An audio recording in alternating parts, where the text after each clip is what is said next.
আচ্ছা, মাঝে মধ্যেই পেটে অস্বস্তি বোধ করা বা পেটে ব্যথা হওয়া, পেটটা ফেঁপে থাকা বা পেটে প্রচুর গ্যাস হওয়া, এজন্য আপনি ডাক্তার দেখান। ডাক্তার দেখিয়ে রিপোর্ট করালে সব রিপোর্ট নরমাল আসে। এরপর আপনি ওষুধ খেলে আপনি কিছুদিন ভালো থাকেন। এরপর সব আবার আগের মতো হয়ে যায়। এটাই হতে পারে আইবিএস বা ইরিটেবল বাওয়েল সিনড্রোমের লক্ষণ। তো চলেন আজকে দেখি এই আইবিএসটা কি আর এর কোনো পার্মানেন্ট সলিউশন আছে কিনা। দুঃখজনক বিষয় হলো এটা এতটাই কমন যে প্রতি ৫ জন ব্যক্তির মধ্যে ১ জন ব্যক্তি এই রোগ থাকে। অনেকে আসলে জানেনই না যে তারা এই রোগে আক্রান্ত।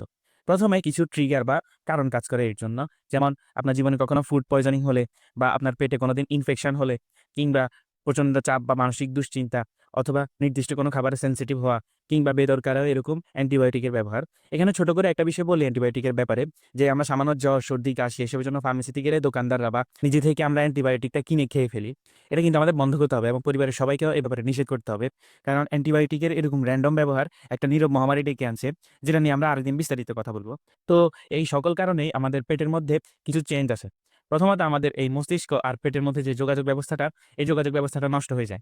এর ফলে আমাদের পেটের এই স্নায়ুগুলো অতিরিক্ত সংবেদনশীল হয়ে যায়। যার কারণে সামান্য চাপেও আমাদের পেটে ব্যথা অনুভব হয় এরকম, এবং পেটটা অস্বস্তি লাগে এবং পেটটা ফুলে থাকে। এরপরে পেটের নাড়াচাড়াটা অস্বাভাবিকভাবে হয়।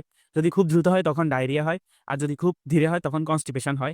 অনেকের কখনো দ্রুত হয়, কখনো ধীরে হয়। তাদের কিছুদিন ডায়রিয়া হয়, আবার কিছুদিন কনস্টিপেশন হয়। তো পাশাপাশি পেটের ভালো ব্যাকটেরিয়াগুলো কমে যায়, যার ফলে পেটে প্রচুর গ্যাস হয় এবং পেটটা এজন্য ফেঁপে থাকে। অনেক সময় পায়খানার সাথে কিন্তু মিউকাসও যায় এবং বাথরুম শেষ করার পর মনে হয় তাদের পেটটা ঠিকমতো খালি হয়নি। সারাদিন দুর্বল, দুর্বল লাগে। তো এই ভিডিও যেহেতু বড় হয়ে যাচ্ছে, আমরা পরের ভিডিওতে দেখব আসলে এর কোনো পার্মানেন্ট সলিউশন আছে কিনা বা কি করা যায় সুস্থ থাকার জন্য। তো সবাই সুস্থ থাকবেন, সচেতন থাকবেন। এমন আরো ইনফরমেটিভ ভিডিও পেতে এই পেজে ফলো দিয়ে রাখবেন।